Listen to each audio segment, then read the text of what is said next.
einfach gute Musik an ihrem Einfach verunglimpft. Wahnsinn.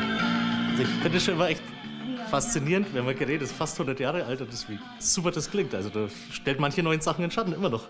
Michael Kolb liebt alte Radios. Inzwischen sind rund 1000 Stück zusammengekommen.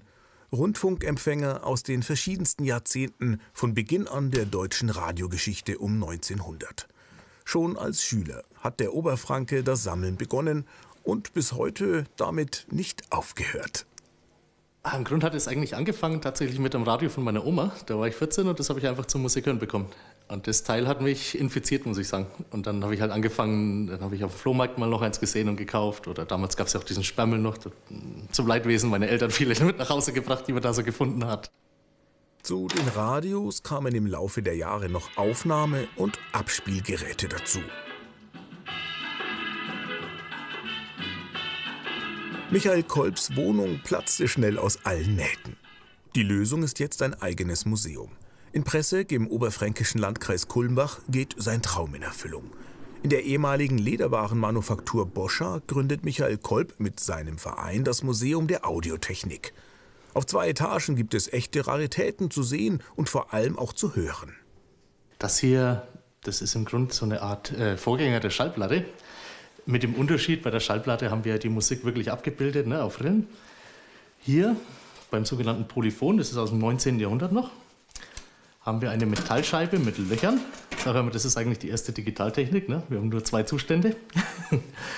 Und das ist wie eine große Spieluhr und war eigentlich die erste Möglichkeit oder eine der ersten Möglichkeiten, wie man zu Hause Musik abspielen konnte. Und dann nehmen wir das Teil halt mal in Betrieb.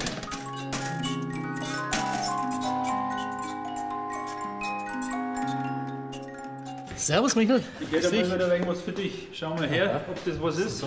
An originellem Nachschub mangelt es dem Museum nicht.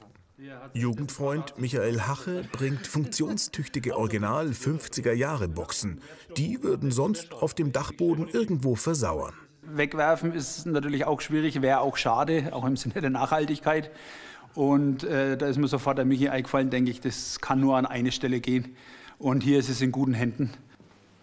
Schnell hat Michael Kolb ein passendes Plätzchen für die gespendeten Boxen gefunden.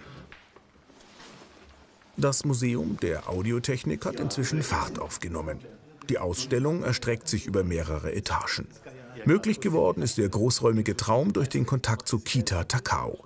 Der bayerische Japaner, wie er sich nennt, liebt nicht nur alte Radios, genauso wie Michael Kolb, sondern das gesamte Lebensgefühl der 50er und 60er Jahre.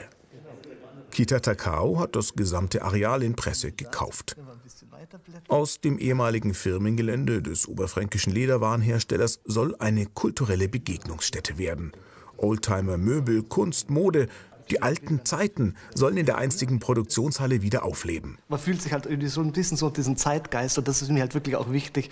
Ich möchte halt wirklich auch so ein bisschen so die Atmosphäre von früher natürlich mit rüber transportieren, auch in die jetzige Zeit, durch das Begegnungszentrum, was ich da eben plane für Interessenten für 50er, 60er Jahre. Michael Kolb hat für seine vielen Geräte somit eine dauerhafte Unterbringung gefunden.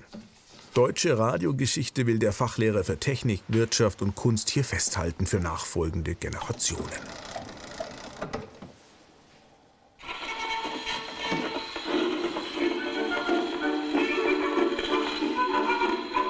Der berühmt-berüchtigte Volksempfänger der NS-Zeit darf da nicht fehlen. Solche Geräte standen damals fast in jedem deutschen Haushalt.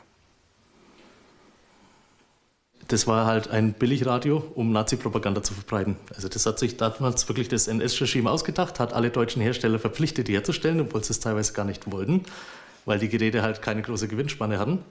Die sollten einfach nur möglichst billig sein, um Propaganda verbreiten zu können. Auf dem Dachboden des Museums lagern noch unzählige Radiogeräte. Michael Kolb will sie alle nach und nach für die Öffentlichkeit aufbereiten. So gut wie jedes Ausstellungsstück soll schließlich funktionstüchtig sein. Die Reparatur ist kein Problem für den Oberfranken. Radios wieder das kann Michael Kolb schon seit seiner frühesten Kindheit. Bayern 3 Verkehrsupdate. Gleich 4 nach 4.